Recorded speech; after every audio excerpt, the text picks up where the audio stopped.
Imagine a house where the hammers never stopped. For 38 years, 24 hours a day, 7 days a week, the sound of soaring and pounding echoed through the streets of San Jose, California. No blueprints, no master plan, just an endless, frantic urge to build. But the construction wasn't meant to create a home. It was meant to build a trap, a labyrinth designed to confuse and imprison the vengeful spirits of the dead. Welcome to the Winchester Mystery House. The curse of the blood money. Every architectural nightmare has a beginning. And this one starts with blood. Sarah Pardee married William Wirt Winchester, the heir to the massive Winchester Repeating Arms Company. The rifle they manufactured was called the gun that won the West. But that victory was paid for in human lives. Tragedy struck Sarah like a physical blow. First, her infant daughter died of a mysterious wasting disease. Then her husband succumbed to tuberculosis. Alone, deeply depressed, and inherited a massive fortune of $20 million and 50% ownership of the arms company, Sarah felt suffocated by guilt. She believed the wealth was stained with blood. Desperate for answers, she visited a spiritualist medium in Boston. The medium's verdict was chilling. Your family is cursed, Mrs. Winchester. You are haunted by the thousands of souls torn from their bodies by the Winchester rifle. They took your daughter. They took your husband. And they are coming for you next. There was only one way to survive. The medium told her she must move west, buy a house, and never stop building. If the sound of the hammers stopped for even a single day, the spirits would claim her life. In 1886, Sarah bought an uncompleted farmhouse in San Jose and unleashed a non-stop wave of chaotic construction. With an endless supply of money, she hired armies of carpenters. She didn't use an architect. Instead, every morning, she would meet with her foreman and sketch out bizarre new rooms on napkins. The result is a physical manifestation of a fractured mind.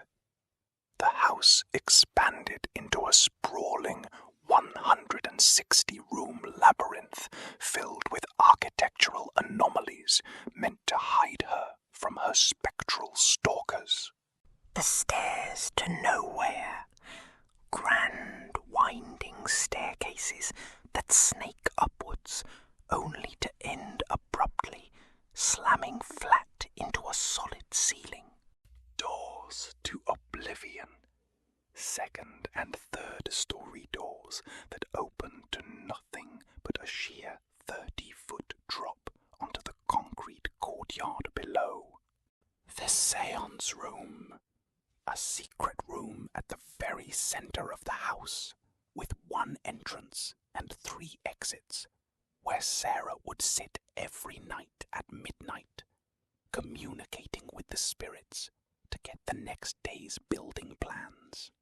The number 13, a terrifying obsession built into the very fabric of the house.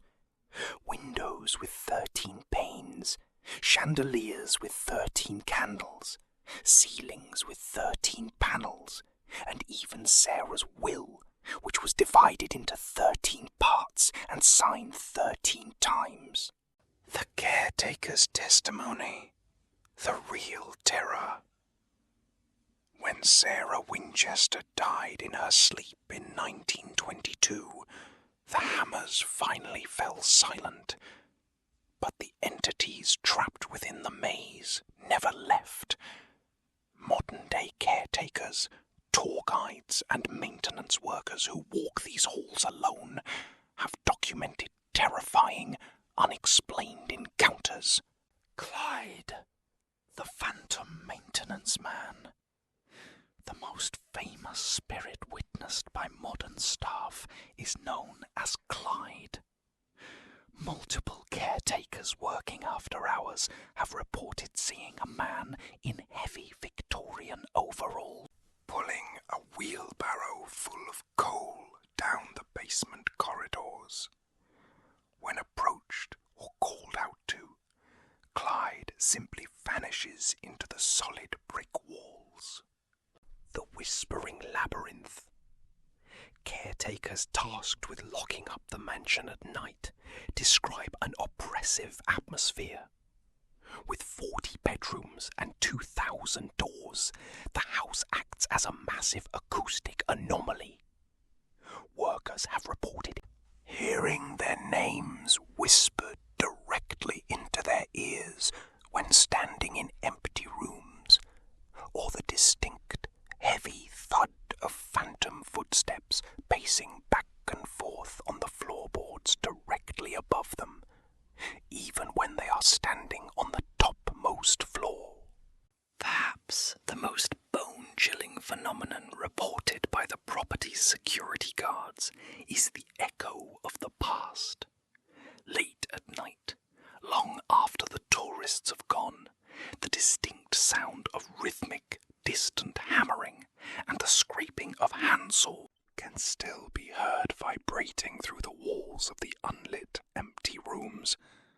It is as if the spectral carpenters are still forced to continue Sarah's endless task, building a prison they can never escape. Was Sarah Winchester truly crazy, driven mad by grief and isolation? Or did she actually succeed in building a physical cage for the supernatural? One thing is certain.